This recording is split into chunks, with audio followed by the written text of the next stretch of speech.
آج کی اس حیرت انگیز کہانی میں ہم آپ کو 3 ایسے لوگوں کی سچی داستان سنانے جا رہے ہیں جو کبھی بڑے چور تھے مگر ایک ایک واقعے نے ان کی زندگیاں ہمیشہ کے لیے بدل دیں۔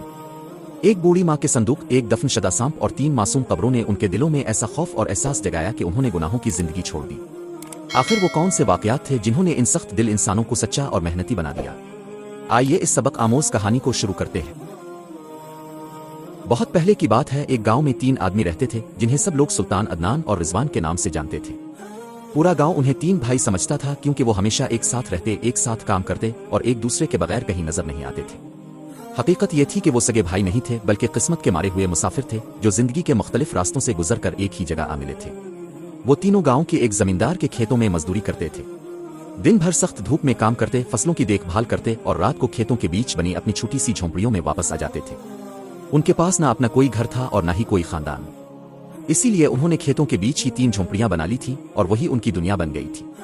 شام ہوتے ہی وہ تینوں اپنی جھونپڑیوں کے باہر چارپائیاں بچھا کر بیٹھ جاتے، آگ جلا لیتے اور دیر تک باتیں کرتے رہتے۔ گاؤں والے ان کی محنت اور ایمانداری کی مثال دیتے تھے، لیکن کوئی یہ نہیں جانتا تھا کہ یہ تینوں کبھی بدنام زمانہ چور رہ چکے تھے۔ ایک سرد شام جب تینوں آگ کے گرد بیٹھے ہوئے تھے، اچانک رضوان نے خاموشی توڑتے ہوئے کہا، ہم تینوں ایک دوسرے کو برسوں سے جانتے ہیں لیکن ہم نے کبھی یہ بات نہیں کی کہ ہم نے چوری کیوں چھوڑی۔ آخر ایسا کیا ہوا تھا جس نے ہمیں بدل دیا؟ سلطان جو سب سے بڑا تھا پہلے تو ٹالنے لگا، مگر عدنان کے اصرار پر وہ اپنی کہانی سنانے پر آمادہ ہو گیا۔ اس نے گہری سانس لی اور اپنے ماضی کا دروازہ کھول دیا۔ سلطان نے بتایا کہ ایک وقت تھا جب وہ بہت ماہر چور تھا۔ تالے توڑنا اور گھروں میں گھسنا اس کے لیے معمولی بات تھی۔ ایک دن اس نے ایک امیر مگر نیک دل بوڑھی عورت کے گھر پر نظر ڈالی جسے سب اما جی کہتے تھے۔ وہ عورت ہر آنے والے کی مدد کرتی تھی، اسی لیے سلطان کو یقین تھا کہ اس کے گھر میں بے شمار دولت چھپی ہوگی۔ چوری کی نیت سے سلطان اس عورت کے گھر ملازم بن کر داخل ہوا اور 4 مہینے تک وہاں کام کرتا رہا۔ اس دوران اس نے گھر کے ہر کونے اور خاص طور پر ایک بند کمرے کو غور سے دیکھا جہاں صرف وہی عورت جاتی تھی۔ سلطان کو یقین ہو گیا کہ اصل خزانہ اسی کمرے میں ہے۔ کچھ عرصہ بعد وہ بہانہ بنا کر وہاں سے چلا گیا تاکہ کسی کو اس پر شک نہ ہو۔ 6 مہینے بعد ایک سرد اور تاریک رات کو وہ واپس آیا۔ اس کے ہاتھ میں اوزار تھے اور دل میں صرف ایک ہی خیال، آج وہ اس خزانے کا مالک بن جائے گا۔ وہ دبے پاؤں گھر کے پچھلے حصے سے داخل ہوا، تالو توڑا اور کمرے میں پہنچ گیا۔ اندھیرے میں اس نے ماچس جلائی اور ایک دیا روشن کیا۔ روشنی پھیلتے ہی اس کی آنکھیں حیرت سے کھلی کی کھلی رہ گئیں کیونکہ کمرہ صندوقوں سے بھرا ہوا تھا۔ اسے یقین ہو گیا کہ اس کی قسمت کھل گئی ہے، لیکن اسے نہیں معلوم تھا کہ ان صندوقوں کے اندر جو چیز ہے وہ اس کی زندگی ہمیشہ کے لیے بدل دے گی۔ سلطان نے کانپتے ہاتھوں سے پہلے صندوق کا تالا توڑا۔ دل تیزی سے دھڑک رہا تھا اور اس کے ذہن میں سونے، چاندی اور قیمتی زیورات کے خواب گردش کر رہے تھے۔ جیسے ہی اس نے صندوق کا ڈھکن اٹھایا، اس کی آنکھیں حیرت سے پھیل گئیں۔ اندر نہ سونا تھا نہ چاندی، بلکہ پرانے اور سادہ کپڑے بڑی ترتیب سے رکھے ہوئے تھے۔ پہلے تو اسے یقین ہی نہ آیا۔ اس نے جلدی جلدی دوسرا صندوق کھولا، پھر تیسرا اور پھر چوتھا، مگر ہر صندوق میں صرف کپڑے ہی کپڑے تھے۔ غصے اور مایوسی نے اس کے دل کو بھر دیا۔ وہ بڑبڑانے لگا، میں نے 4 مہینے اس گھر میں نوکری کی صرف اس دن کے انتظار میں، اور یہاں تو کچھ بھی نہیں۔ وہ تھک کر ایک صندوق پر بیٹھ گیا۔ اچانک اس کی نظر ایک چھوٹے سے لکڑی کے بکسے پر پڑی جو کمرے کے کونے میں رکھا تھا۔ اس نے فوراً اسے اٹھایا اور کھول کر دیکھا۔ اس کے اندر ایک پرانی ڈائری رکھی ہوئی تھی۔ سلطان نے ڈائری کے اوراق پلٹنے شروع کیے۔ اس میں اس بوڑھی عورت کی روزانہ کی زندگی اور اس کے خیالات لکھے ہوئے تھے۔ ایک صفحے پر لکھا تھا، آج پھر میں نے ایک مسافر کو کھانا کھلایا۔ اللہ کا شکر ہے کہ اس نے مجھے اتنا دیا کہ میں دوسروں کی مدد کر سکوں۔ ایک اور صفحے پر لکھا تھا، میرے پاس جو بھی کپڑے آتے ہیں میں انہیں سنبھال کر رکھ لیتی ہوں تاکہ سردیوں میں غریبوں کو دے سکوں۔ اگر میں مر بھی جاؤں تو یہ کپڑے کسی کے کام آ جائیں گے۔ یہ الفاظ پڑھ کر سلطان کا دل جیسے کسی نے مٹھی میں جکڑ لیا ہو۔ اس نے پہلی بار محسوس کیا کہ وہ ایک ایسی عورت کے گھر چوری کرنے آیا ہے جو اپنی زندگی دوسروں کی خدمت میں گزار رہی تھی۔ اس کے ہاتھ لرزنے لگے۔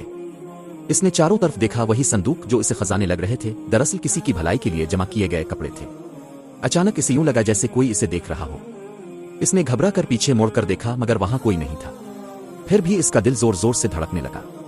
اس نے جلدی سے ڈائری واپس رکھی اور صندوق بند کرنے لگا۔ اس کے اندر عجیب سا خوف اور شرمندگی پیدا ہو چکی تھی۔ وہ رات ہی رات اس گھر سے نکل گیا مگر اس کے قدم بھاری تھے اور دل بوجھل۔ راستے میں اسے بار بار وہ الفاظ یاد آ رہے تھے جو ڈائری میں لکھے تھے۔ اسے پہلی بار احساس ہوا کہ وہ صرف چوری ہی نہیں کرتا تھا بلکہ ایسے لوگوں کو بھی نقصان پہنچاتا تھا جو دوسروں کی بھلائی کے لیے جیتے تھے۔ اگلے دن وہ دور ایک دوسرے شہر چلا گیا اور قسم کھائی کہ اب کبھی چوری نہیں کرے گا۔ اس نے مزدوری شروع کی اور اپنی زندگی ایمانداری سے گزارنے لگا۔ یہ واقعہ سناتے سناتے سلطان کی آنکھیں نم ہو گئیں۔ آگ کی روشنی میں اس کا چہرہ سنجیدہ نظر آ رہا تھا۔ سلطان کی کہانی ختم ہوئی تو کچھ دیر خاموشی چھائی رہی۔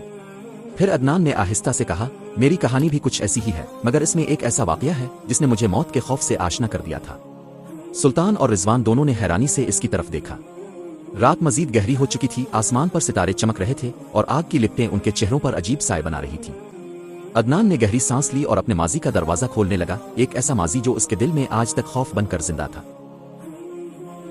عدنان نے آہستہ آہستہ اپنی بات شروع کی۔ اس کی آواز میں ہلکی سی کپکپاہٹ تھی، جیسے وہ اب بھی اس رات کے خوف کو محسوس کر رہا ہو۔ یہ اس وقت کی بات ہے جب میں ایک شہر کے امیر ترین آدمی کے گھر چوری کرنے گیا تھا۔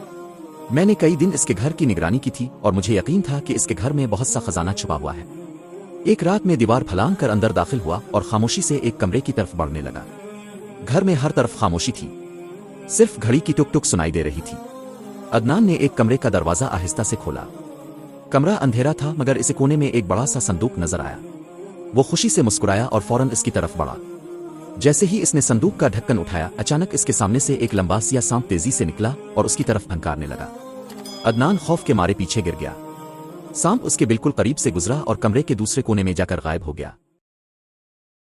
اس لمحے عدنان کو لگا کہ اس کی موت بالکل قریب آ گئی تھی۔ اس کا جسم پسینے سے بھیگ چکا تھا اور دل اس قدر زور سے دھڑک رہا تھا کہ اسے لگا جیسے ابھی سینہ پھاڑ کر باہر نکل آئے گا۔ وہ کسی طرح اٹھا اور بغیر پیچھے دیکھے گھر سے بھاگ نکلا۔ اس رات کے بعد کئی دن تک وہ سو نہیں سکا۔ جب بھی آنکھ بند کرتا، اسے وہی سانپ نظر آتا جو اس پر حملہ کرنے والا تھا۔ اس نے سوچا، اگر اس رات سانپ مجھے کاٹ لیتا تو میں اسی گھر میں مر جاتا، ایک چور کی طرح، اور کوئی بھی میری لاش کو عزت سے دفن نہ کرتا۔ یہ خیال اس کے دل میں تیر کی طرح چبھ گیا۔ اسی خوف نے اس کی زندگی کا رخ بدل دیا۔ اس نے چوری چھوڑ دی اور فیصلہ کیا کہ اب وہ محنت کر کے رزق کمائے گا۔ عدنان کی آنکھوں میں بھی نمی آ چکی تھی جب وہ اپنی بات ختم کر رہا تھا۔ اب رضوان کی باری تھی۔ سلطان اور عدنان دونوں اس کی طرف دیکھنے لگے۔ رضوان نے کچھ دیر خاموش رہ کر آسمان کی طرف دیکھا، پھر دھیرے سے بولا، میری کہانی تم دونوں سے بھی زیادہ عجیب اور خوفناک ہے۔ اس نے بتایا کہ ایک بار وہ رات کے وقت قبرستان کے پاس سے گزر رہا تھا جب اس نے دیکھا کہ 3 تازہ قبریں کھودی ہوئی ہیں۔ اس کے دل میں لالچ آیا کہ شاید کسی نے قیمتی چیزیں میت کے ساتھ دفن کی ہوں۔ لالچ نے اس کے خوف پر قابو پا لیا اور وہ رات کی تاریکی میں قبرستان کے اندر چلا گیا۔ وہ پہلی قبر کے قریب پہنچا اور مٹی ہٹانے لگا۔ جیسے ہی اس نے قبر کھولی، اچانک اس کے کانوں میں کسی بچے کے رونے کی آواز گونجی۔ وہ گھبرا کر پیچھے ہٹا مگر آواز بند نہ ہوئی۔ اس نے ادھر ادھر دیکھا مگر وہاں کوئی نظر نہ آیا۔ پھر اسے لگا جیسے آواز قبر کے اندر سے آ رہی ہو۔ خوف سے اس کے ہاتھ کانپنے لگے۔ اس نے فوراً مٹی واپس ڈالنی شروع کر دی اور پیچھے ہٹ گیا۔ اسی دوران تیز ہوا چلنے لگی اور درختوں کی شاخیں زور زور سے ہلنے لگیں۔ اسے یوں لگا جیسے کوئی اسے وہاں سے بھگا رہا ہو۔ وہ جان بچا کر قبرستان سے بھاگ نکلا اور سیدھا اپنے گھر پہنچ کر دروازہ بند کر لیا۔ اس رات کے بعد رضوان نے کبھی قبرستان کا رخ نہ کیا اور نہ ہی دوبارہ چوری کے بارے میں سوچا۔ اسے یقین ہو گیا تھا کہ کچھ جگہیں ایسی ہوتی ہیں جہاں انسان کو اپنی حد میں رہنا چاہیے۔ تینوں اپنی اپنی کہانیاں سنا کر خاموش ہو گئے۔ آگ کی لپٹیں مدھم پڑ رہی تھیں اور رات گہری ہو چکی تھی۔